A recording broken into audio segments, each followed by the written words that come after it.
Hello everyone, in this video we are going to look at Icmp. So Icmp stands for Internet Control Message Protocol.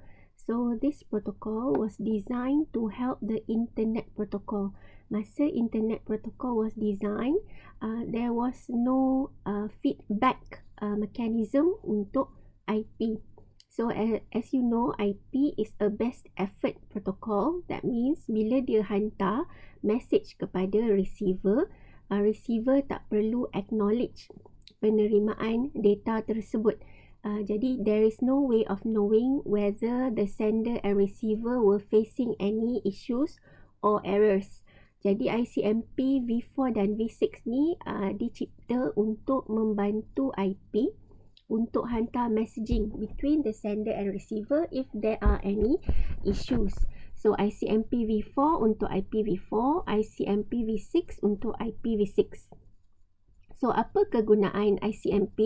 Dia digunakan untuk hantar message mengenai control lah. Okay, so control maksudnya kita bagi tahu adakah ada masalah semasa kita menghantar data di peringkat internet protokol.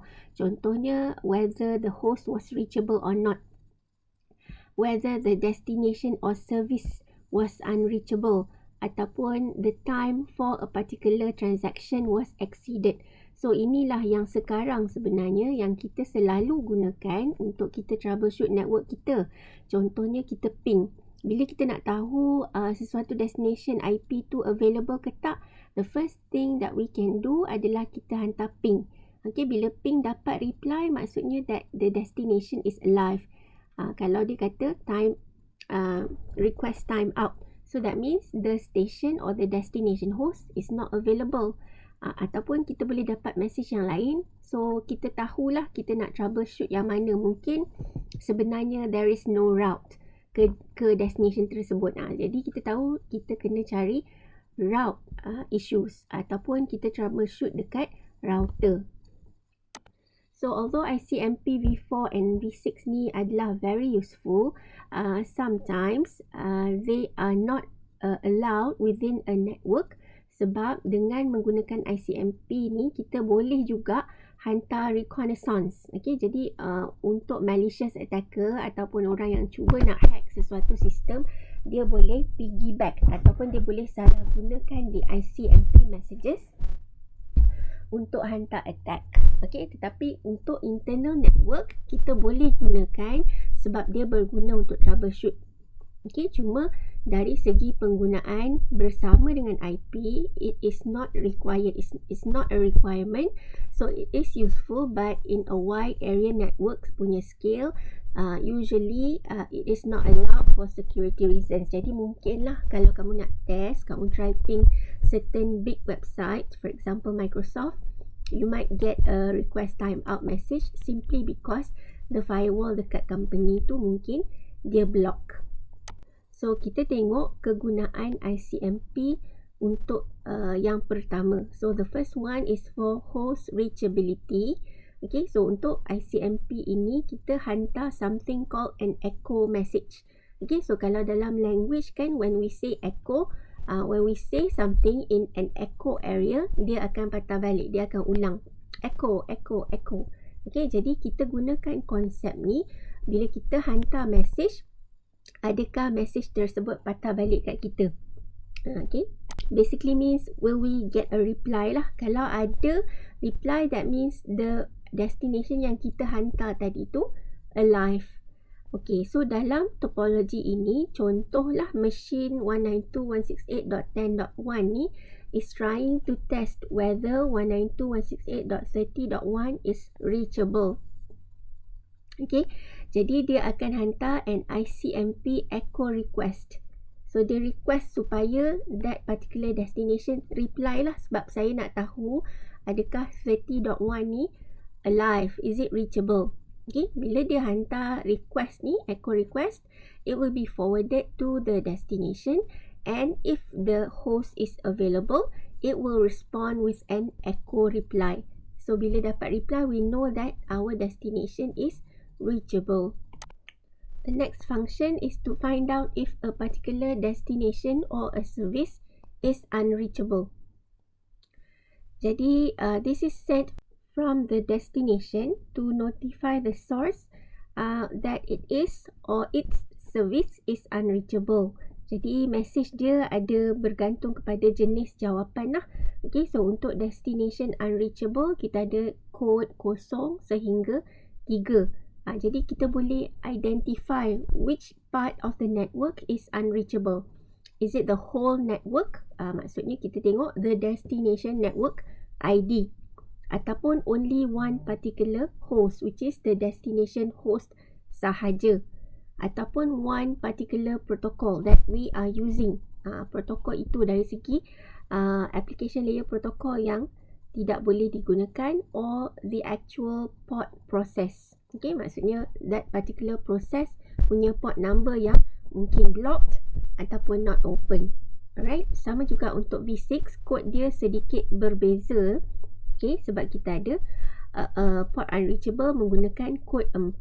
Okay, so dia tambahan kat sini. Communication with the destination is administratively prohibited. That means kita boleh detect lah whether there is filtering by a firewall or not. The next kind of ICMP message is called time exceeded. Okay, so dalam field ICMP ni ada satu field bernama TTL or time to live. Jadi setiap kali this ICMP message lalu a particular router, the timer will be decremented. Jadi kalau sampai timer value tu kosong, an ICMP v4 time exceeded message will be sent to the source host. Jadi tujuan kita ada TTL field ni adalah supaya kita punya ICMP messages tidak akan berkeliaran ataupun sentiasa kekal di dalam network walaupun dia tak jumpa destination dia. Let's say the destination is not available ataupun there is no route to a particular destination. Kita tak mahu sesuatu packet itu sentiasa berlega dalam network sebab dia akan ambil resource yang boleh digunakan oleh data sebenar. Jadi kita ada timer dalam field TTL ni supaya bila dia kosong, kita hantar kepada source mengatakan this timer has expired. Okay, so bila macam tu kita akan nampak message macam ni lah, expired in transit. Jadi kita cuba hantar ICMP tetapi data tu tak sempat sampai kepada destination untuk mengatakan kepada kepada source. Jadi kita tak jumpa lah, kita tak dapat hantar the ICMP message kepada the destination. Untuk ICMP V6, nama dia lain sedikit. Instead of TTL, kita gunakan nama hop limit. Next, kita tengok some additional messages yang ada dalam V6. So, ICMP V6 ni dia ada tambahan feature yang membantu protokol lain untuk buat kerja. Okay, so ini digunakan as part of the neighbor discovery protocol. Okay, so ada satu protokol yang dipanggil neighbor discovery dan neighbor discovery protocol juga digunakan dari segi IPv6 address configuration. Okay, so the protocol name is ICMP V6. Okay, so the additional messages yang ada dalam ICMP V6 adalah kita ada satu router solicitation dan router advertisement. So router solicitation dan router advertisement ni selalu digunakan untuk membantu proses IPv6 address allocation. Okay, so IPv6 address allocation dalam IPv6 tak semestinya menggunakan DHCP V6. Dia boleh gunakan SLAC ataupun Stateless Address Auto Configuration. Jadi bila ada SLAC, maksudnya the host akan generate dia punya own host ID portion. Dia memerlukan network ID. Jadi host ni akan hantar router solicitation untuk dapatkan maklumat mengenai network portion of the IPv6 address. Jadi router akan hantar router advertisement. Okay, router solicitation comes from the client. Router advertisements come from the router. Semua ni dalam protokol ICMP v6. Additional message yang lain adalah dipanggil neighbor solicitation dan neighbor advertisement. So neighbor solicitation dan neighbor advertisement adalah digunakan sama juga untuk address allocation, cuma specifically dia digunakan untuk find out if there are any duplicate address. Okay, so basically kita ada capability of the client untuk configure sendiri ataupun address auto configuration. Kalau kita turn on the NS and NA ini, maksudnya kita nak additional feature untuk kita find out bila kita dah auto configure IPv6 adakah sama dengan orang lain. Okay, by right kalau kita gunakan random number ataupun EUI64 format, ia akan guarantee IPv6 host ID portion yang unique. Tetapi if we turn on NS and NA, it's an additional security feature untuk kita make sure IP kita memang betul-betul unique. Okay, katalah ada address tu yang sama, duplicate, the client yang cuba sedang buat self configuration akan dapat neighbor advertisement yang reply mengatakan saya punya alamat sama. Then the platform ataupun operating system akan cuba buat ataupun generate the host ID portion yang baru. So kita tengok detail sedikit mengenai RA dan RS. So the router will generate router advertisements every 200 seconds. Okay, so dalam router advertisement dia termasuklah the prefix dan juga prefix length of the IPv6. Information yang lain adalah contohnya DNS address, domain name dan sebagainya. Jadi kalaulah PC1 contoh dalam topologi ini, network administrator dia kata gunakan Slack, okay, ataupun stateless address auto configuration. Jadi dia terima router advertisements ini untuk dapatkan information yang prefix length, DNS dan domain name itu. Kemudian dia akan generate dia punya own link local address dan juga host ID portion.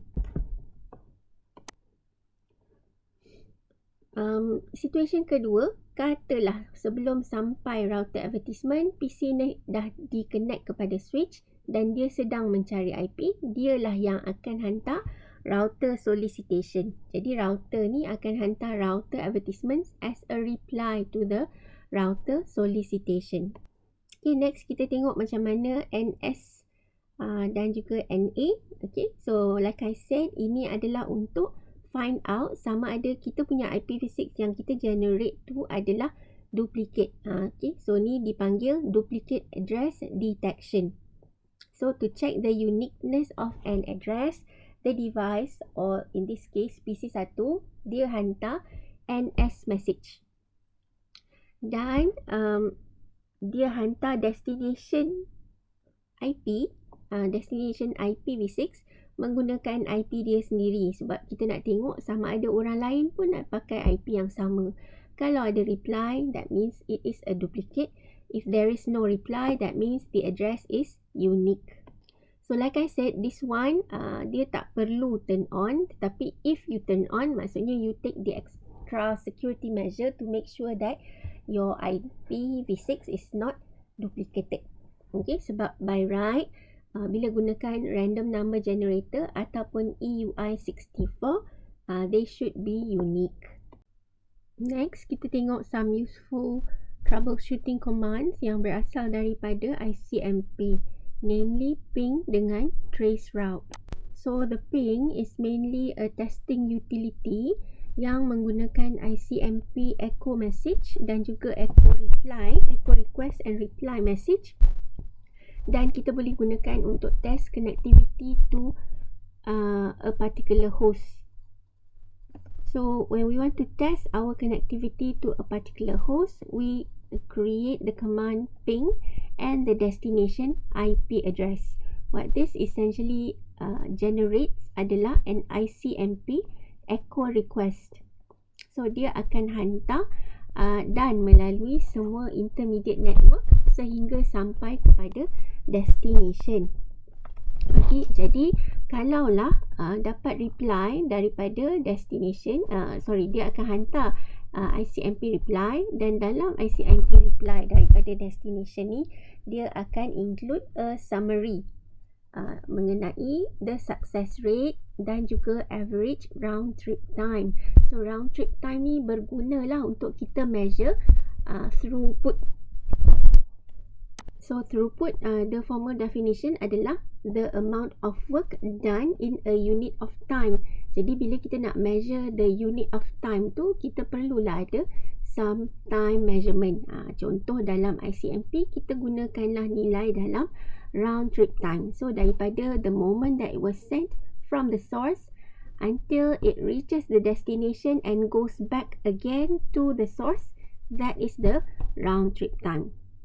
Kalau reply is not received dalam a time out, okay, ICMP akan hantar message that a response was not received lah. Okay, so ICMP mechanism itself tu dia dah ada timer untuk measure selama mana kita perlu tunggu reply daripada destination. Bila timer tu expire, maksudnya menandakan tak adalah tu jawapan. So kita pun hantar message kepada source semula, tak ada terima jawapan. Itulah yang menandakan that there is no connectivity to that particular destination. Cuma macam kalau kita sedang test, okay, so nampak response ni, masa kali pertama tu mungkin kita tak receive reply. Bila dot ni maksudnya tak receive reply lah. Selepas tu kita dapat exclamation mark yang maksudnya dia adalah reply. Okay, sebab sometime needs to be used untuk perform ARP, Address Resolution Protocol, dalam IPv4 ataupun Neighbor Discovery dalam IPv6. So itu proses untuk kita resolve between layer 3 dengan layer 2 punya IP address.